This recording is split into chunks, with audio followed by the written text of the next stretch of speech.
Hello, I'm Henry Anderson, Superintendent here in Marvell Elaine School District, proud Superintendent here in Marvell Elaine School District. And as you know, this week we've been dealing with or helping teachers to remember their why. Why do we come to work? Why do we work in education? Why do we do what we do? And so to close out this series, I wanted to talk about my why.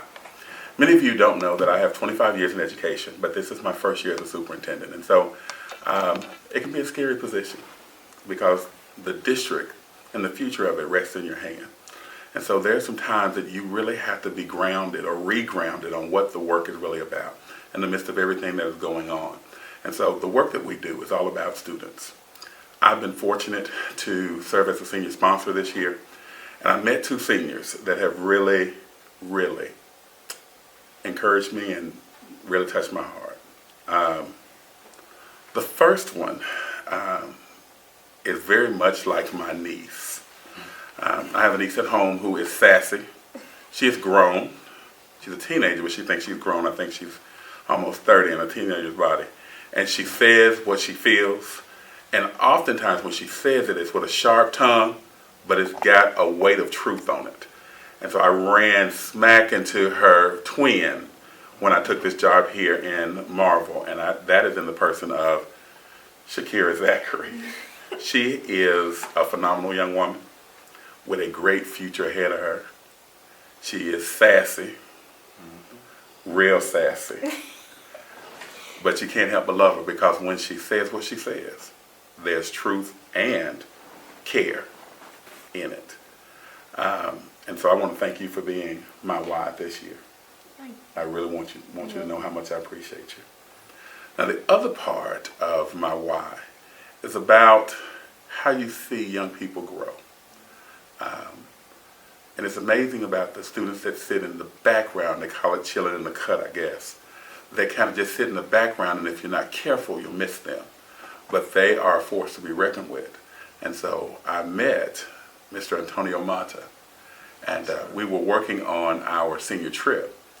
And he didn't realize it, but I was watching him as he was calling Embassy Suites in Dallas, Texas, and making arrangements and getting bus quotes and things of that nature. When he got off the phone, he said, "Mr. Anderson, the rooms are going to be like $8,000. I said, "Yes, sir."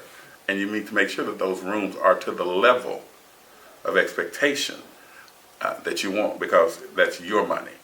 And he did a phenomenal job. He actually put on his businessman voice when he's over there in the corner and really conducted business. And I was just so proud of him because the goal is to see students grow and to mature and see them build a skill set. And he had a business mindset, a business voice, and I'm appreciative of you.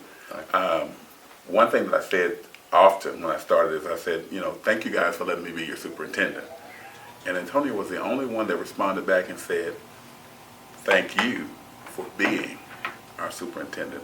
And he didn't know how much in the first couple of weeks that really encouraged me. So I wanted to thank him for that. I do want to also announce to you guys that I was having a conversation with some friends. And I was talking about y'all.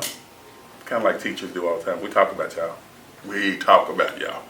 But I was talking with a friend about you two.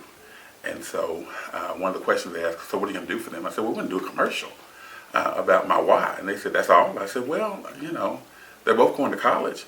And so we talked about a book stipend. It's not a large one. It's $250. I'm going to give one of you one.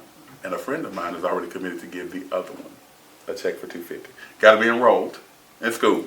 You're not going to get in and go shopping. But I wanted to celebrate you guys in that way. And so thank you for being my why. And we appreciate you. All right. So enjoy your Christmas break, and we will be back January 6th. Thank you.